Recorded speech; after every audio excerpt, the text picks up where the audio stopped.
제 나이 이제 60하고도 7입니다.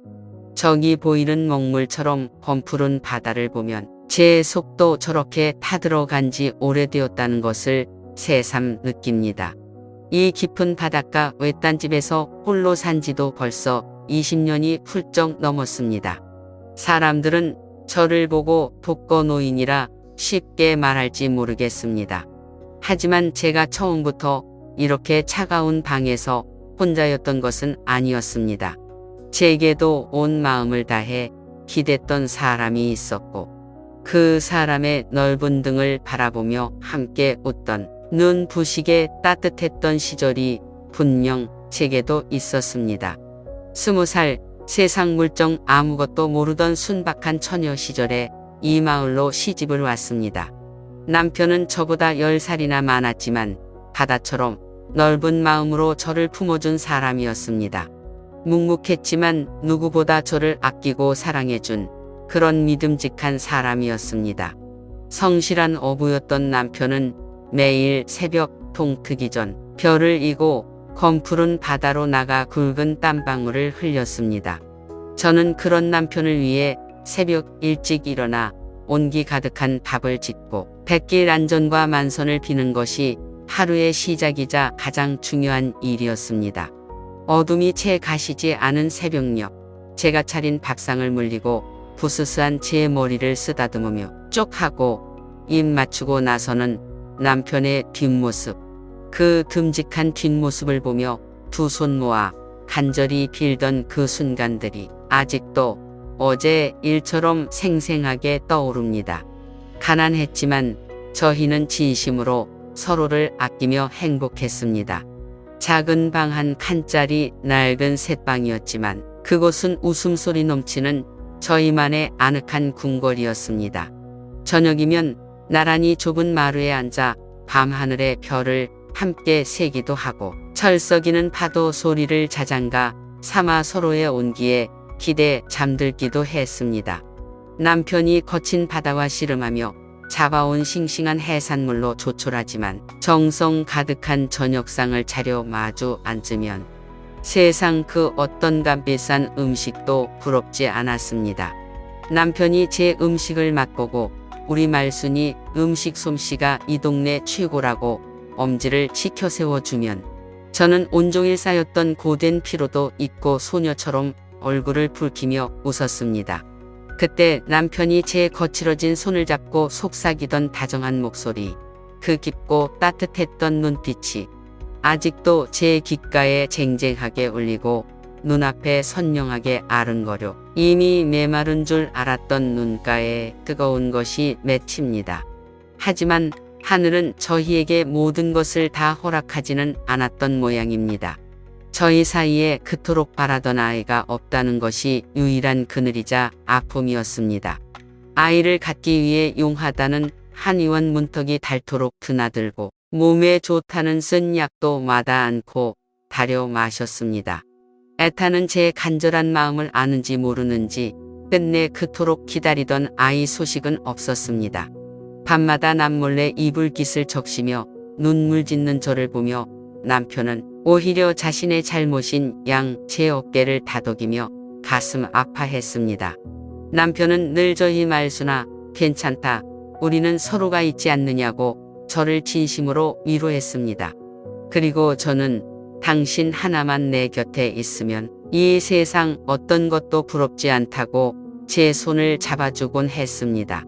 그 사람의 그 깊은 위로와 변함없는 사랑이 때로는 더 큰 슬픔과 미안함으로 다가오기도 했습니다. 그럼에도 불구하고 저희는 서로를 더욱 굳게 의지하며 하루하루를 감사히 여기며 살아갔습니다. 그렇게 10년이라는 세월이 마치 바닷가 조약돌처럼 파도에 쓸려가듯 빠르게 흘러갔습니다. 어떤 날은 잔잔한 호수 같았고 또 어떤 날은 거친 폭풍우처럼 흔들리기도 했습니다. 하지만 저희의 사랑이라는 작은 배는 험한 세상 풍파 속에서도 굳건히 서로를 지키며 항해하고 있다고 굳게 믿었습니다.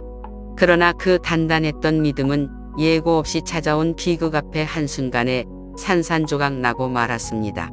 그날도 여느 때처럼 남편은 새벽 일찍 어둠을 헤치고 바다로 나갔습니다. 유난히 심술궂은 바람이 온 마을을 핥히고 지나갔고 파도는 집채만큼이나 높게 일렁이던 불길한 날이었습니다. 밤새도록 창문을 때리는 거센 비바람 소리에 뒤척이며 불안한 마음에 뜬 눈으로 밤을 지새웠던 터라 새벽녘 남편을 배웅하는 제 마음은 낙덩이처럼 무겁기만 했습니다.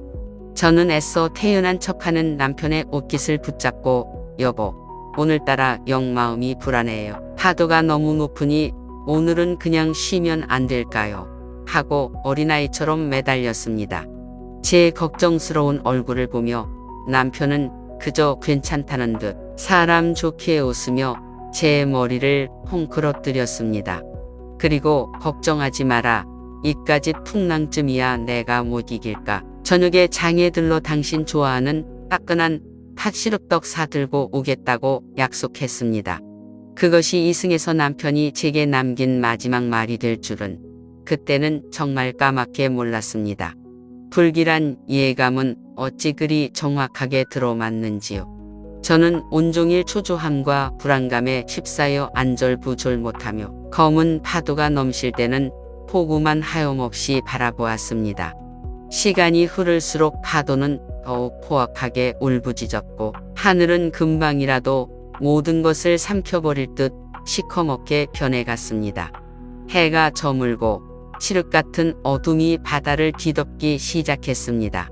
다른 배들은 위태롭게나마 하나둘 항구로 돌아왔습니다.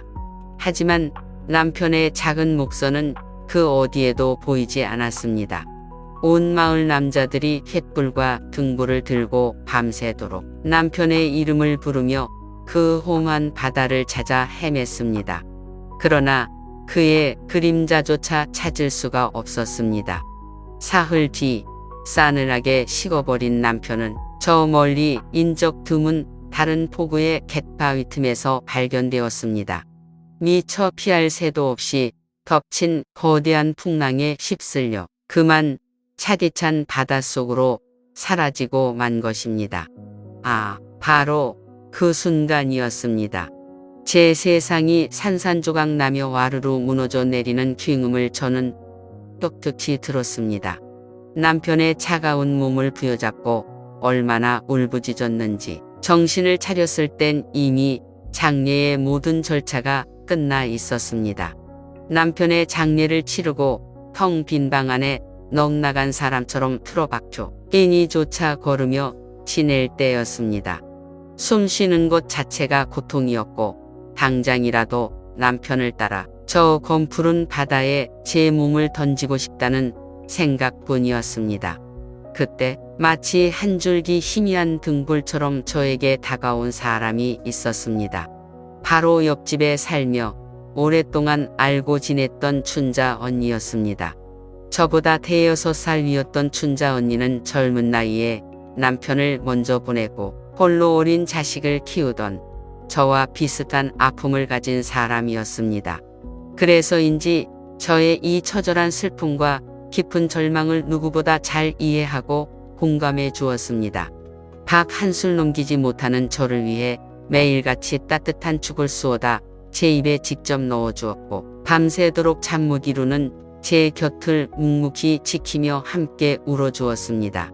춘자 언니는 알수나 이렇게 주저앉으면 죽은 내 남편이 하늘에서 마음 편히 눈 감을 수 있겠느냐. 정신 바짝 차려야 한다. 산 사람은 어떻게든 살아야지 하고 저를 채근하며 일으켜 세우려 애썼습니다. 그녀의 진심 어린 위로와 따뜻하고 살뜰한 보살핌에 단단하게 얼어붙었던 제 마음도 아주 조금씩 녹아내리기 시작했습니다.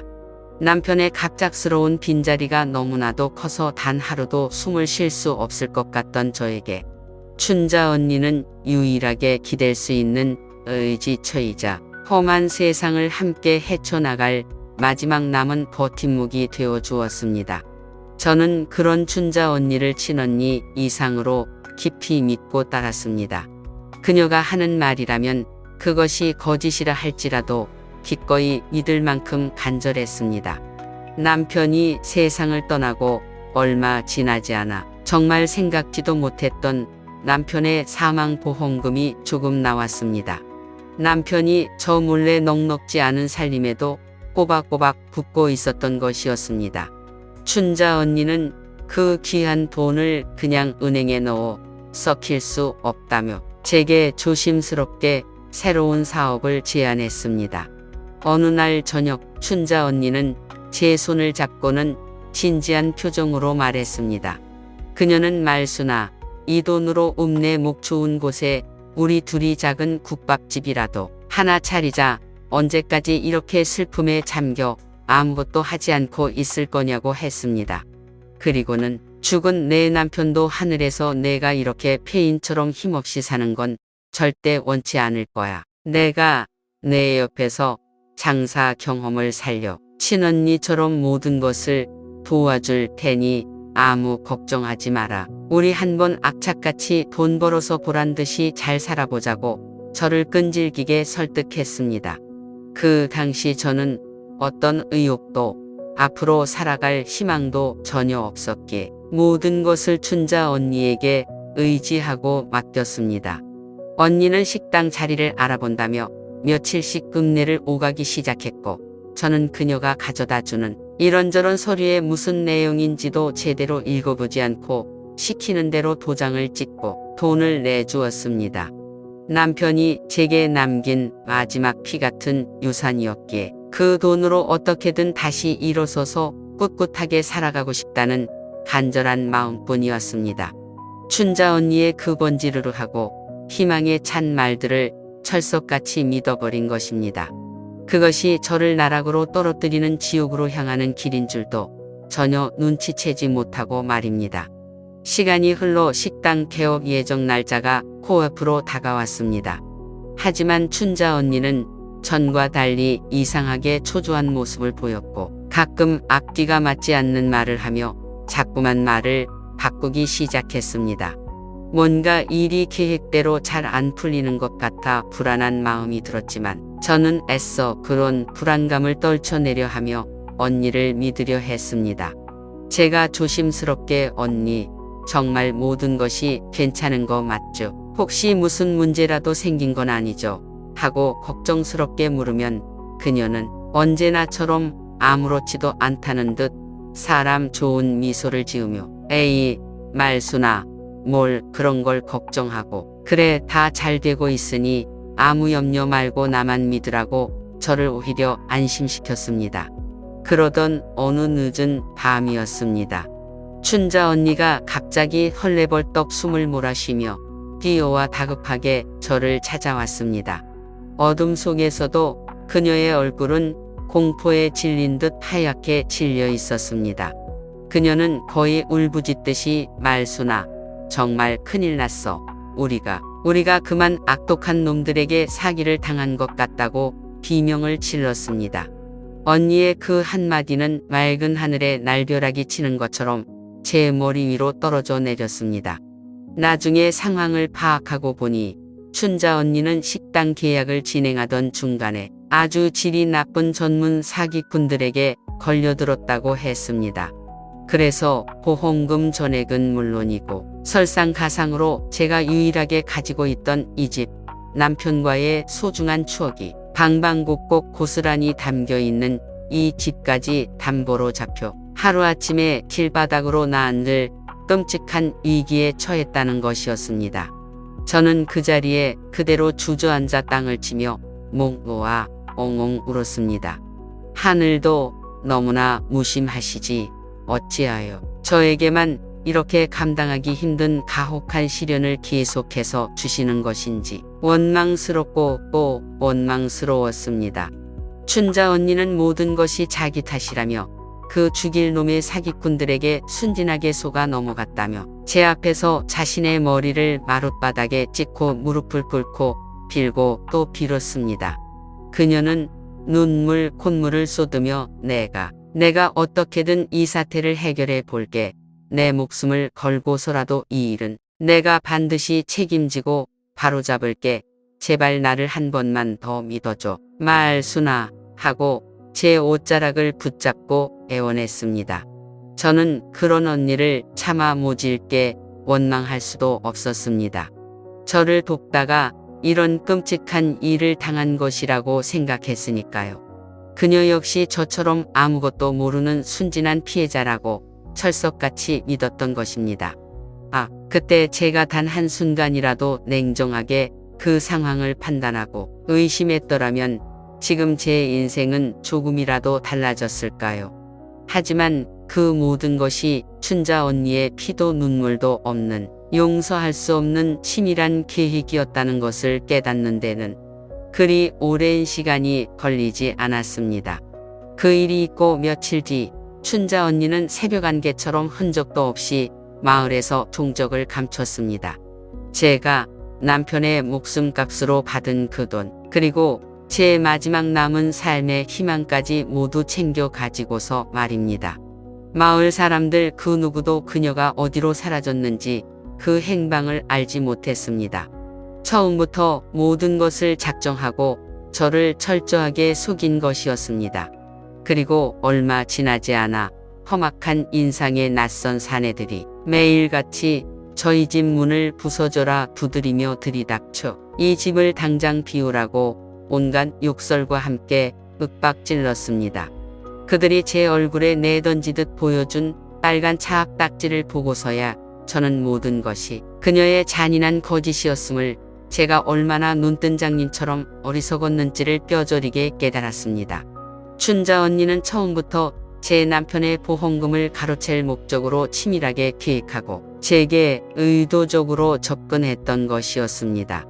그녀의 그 살갑고 다정했던 행동과 말투, 저를 위해 흘리던 그 뜨거운 눈물, 그리고 진심 어린 것처럼 보였던 위로까지.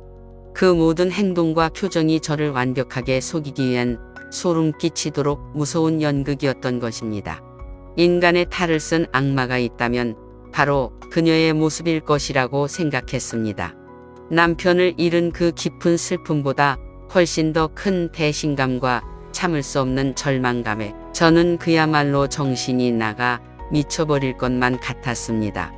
세상에서 가장 굳게 믿었던 사람에게 이렇게 처참하게 발등을 찍힌 그 끔찍한 고통은 직접 겪어보지 않은 사람은 평생 상상조차 할 수 없을 것입니다. 저는 하루아침에 모든 것을 잃고 당장 길거리에 나앉아 굶어 죽을 신세가 되었습니다. 하지만 남편과의 소중한 추억과 온기가 구석구석 깃들어 있는 이 집마저 그 악마 같은 여자 때문에 허무하게 빼앗길 수는 없었습니다. 저는 닥치는 대로 일을 하며 그야말로 악착같이 돈을 모으기 시작했습니다. 동트기 전 새벽에는 찬바람을 맞으며 갯벌에 나가 허리가 끊어져라 조개를 캐고, 낮에는 이 집 저 집 돌아다니며 남의 집 허드레질을 하고, 깜깜한 밤에는 동네 작은 식당 부엌에서 산더미 같은 설거지를 했습니다. 10손가락 마디마디가 퉁퉁 부르트고 온몸이 쑤시며 밤마다 끙끙 앓았지만 저는 이를 악물고 독하게 버텼습니다. 그 과정에서 얼마나 많은 사람들의 차가운 멸시와 냉대, 그리고 등 뒤에서 들려오는 비웃음과 서러운 눈물을 혼자 삼켰는지 모릅니다. 사람들은 뒤에서 저를 보고 남편 잡아먹은 것도 모자라 이제는 사기까지 당해 꼴 좋다고 서슴없이 수군거렸습니다. 그렇게 짐승처럼 몇 년을 피눈물로 보내고 나서야 겨우 이 바닷가 가장 후미진 한기퉁이의 작고 허름한 셋방 하나를 간신히 구할 수 있었습니다. 그 끔찍한 과정 속에서 사람에 대한 일말의 믿음마저 산산조각이 났고, 세상 전체에 대한 깊은 원망과 분노만이 제 가슴 속에 시커멓게 쌓여갔습니다. 그 후로 저는 누구에게도 제 마음의 문을 단단히 걸어 잠그고 열지 않았습니다. 그렇게 세상과 담을 쌓고 철저히 외로운 혼자가 되어갔습니다. 이것만이 저 자신을 지킬 수 있는 유일한 방법이라고 생각했습니다. 세월이 모든 것을 해결해주는 약이라는 말은 다 거짓말인가 봅니다. 20년이라는 긴 세월이 무심히 흘러간 지금도 춘자 언니의 그 가면 같은 위선적인 얼굴과 듣기 좋은 목소리가 마치 어제 일처럼 생생하게 떠올라 온몸의 피가 거꾸로 솟는 듯 치가 떨립니다. 그녀가 지금 이 세상 어디에서 또 다른 순진한 누군가를 등쳐먹으며 두 발 뻗고 편안하게 잘 먹고 잘 살고 있는지도 알 길이 없습니다. 가끔 깊은 밤 잠 못 이루고 홀로 앉아 저 멀리 들려오는 거친 파도 소리를 하염없이 듣고 있으면 문득 그런 억울한 생각이 듭니다. 제가 도대체 왜 이렇게까지 기구하고 처참한 인생을 살아야만 했을까 하고 말입니다. 제 전생에 도대체 무슨 용서받지 못할 큰 죄를 지었기에 이토록 가혹하고 혹독한 벌을 받는 것일까요?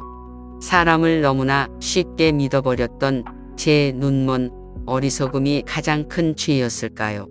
아니면 그저 제 팔자가 너무나도 사나워 이런 모진 풍파를 온몸으로 겪어야만 했던 운명이었을까요? 아무리 밤새도록 가슴을 치며 곱씹어봐도 그 답을 찾을 수가 없습니다. 이제 와서 그 누구를 탓하고 원망한들 무슨 소용이 있겠습니까? 다 제가 짊어지고 가야 할 제 업보려니 제 기구한 팔자려니 생각하고 그저 죽지 못해 하루하루를 힘겹게 살아갈 뿐입니다.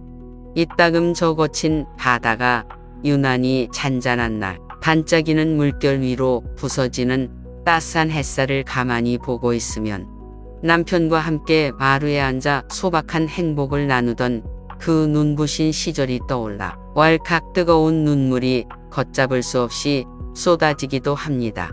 그래도 이 넓고 깊은 바다가 제 곁에 있어 한편으로는 아주 작은 위안이 된다는 생각도 듭니다. 제 가슴 속에 응어리진 이 모든 슬픔과 한탄 그리고 뼈를 깎는 듯한 이 지독한 외로움까지도 말없이 다 받아주는 것 같아서입니다. 어쩌면 저는 남은 생도 이 거친 바다를 유일한 벗 삼아 밤낮 없이 울부짖는 이 파도 소리를 자장가 삼아 홀로 외롭게 살아가겠지요. 이것이 바로 제가 이 황량한 바닷가 외딴 집에서 아무도 찾지 않는 독거 노인이 된 이유의 전부입니다. 제 이 길고 지루하기만 한 그리고 한과 눈물로 얼룩진 이야기가 당신의 마음에 아주 조금이라도 가닿았다면 그것으로 저는 괜찮습니다. 아니, 괜찮지 않더라도 이제는 괜찮은 척이라도 하며 살아야겠지요. 제 부족한 이야기를 끝까지 들어주셔서 정말로 고맙습니다. 가끔은, 아주 가끔은 이 지긋지긋하도록 원망스러운 바다에도 눈부시게 해맑은 윤슬이 떠오를 때가 있습니다. 제 메마르고 황폐한 인생에도 그런 날이 다시 한번 올 수 있을지 저는 정말 모르겠습니다.